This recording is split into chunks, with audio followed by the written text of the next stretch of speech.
I'm Jon Lindsay, Executive Chef here at Jerome Bettis Grill, 36 in Pittsburgh. Tonight I'm going to take y'all back in my kitchen and show you how we do our take on a traditional Pennsylvania Dutch pork and sauerkraut New Year's Eve good luck dinner. These are going to be the ingredients for our dish.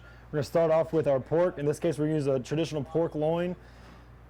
It's just a basic pork loin with the fat on the top. We're going to leave the fat on. It'll cook the fat into the meat and it'll just peel right off after it's done. For our rub, we're going to use cumin, cayenne, dry mustard, paprika, salt, and pepper. We're going to add bay leaves later. We have sliced Vidalia onions, thinly sliced Granny Smith apples, applewood smoked bacon, Riesling, chicken stock, olive oil, seasoned potatoes. We just use dried thyme, salt, and pepper. And of course, our Snowfloss Sauerkraut would be our second main ingredient. Okay, so the next step we're going to do is we're going to put all of our dry rub into our meat. This is a very important step, as this is basically the flavors you're going to get from your meat after it's cooked. We're going to add our cumin, our cayenne, dry mustard, paprika, black pepper, and salt. This step can be based on basically whatever your seasoning flavors are. You can mix and match, you can up and down. This is just the amounts that I like personally. We're going to mix them all together, and now we're going to start massaging it into our meat.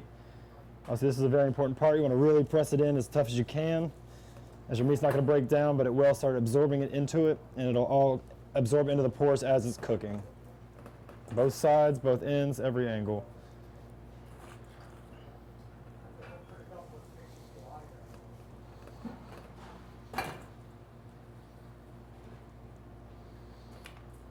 Look for any folds or flaps. Try to get it in every crevice. Once you've got it thoroughly coated and covered, you're ready for the next step. All right, so first thing we're gonna do is preheat our skillet and turn the fire on, get it hot, add our olive oil. You'll know when it gets hot because it'll get much thinner, and if you throw water into it, it'll sizzle. Once it's hot, it's ready to go. Grab your meat, throw it fat side down first. Depending on how hot your pan is, it should simmer for about 1 to 2 minutes until it gets a nice golden brown on it, and it'll be ready to turn. Once both sides are seared, I'm going to give it a couple seconds on each side, just try to sear all the juices in.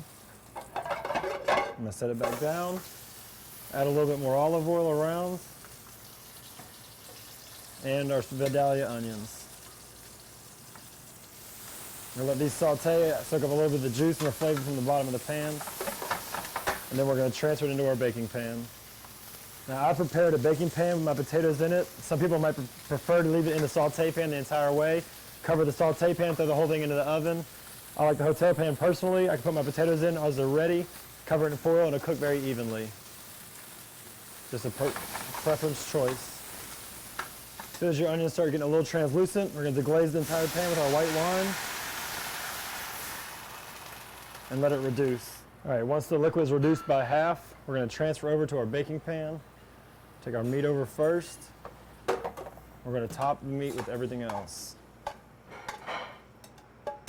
We're going to add our bay leaves, just scattered around the pan. Our Granny Smith apples.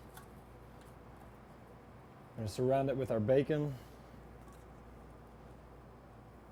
And last but not least, the sauerkraut. And pour our chicken stock in to help it braise. We're going to put it into the oven, like I said, at 350 on low fan for a conventional oven, or at 375 on a conventional oven. All right, now that our roast is done, we're going to take it out and plate it up.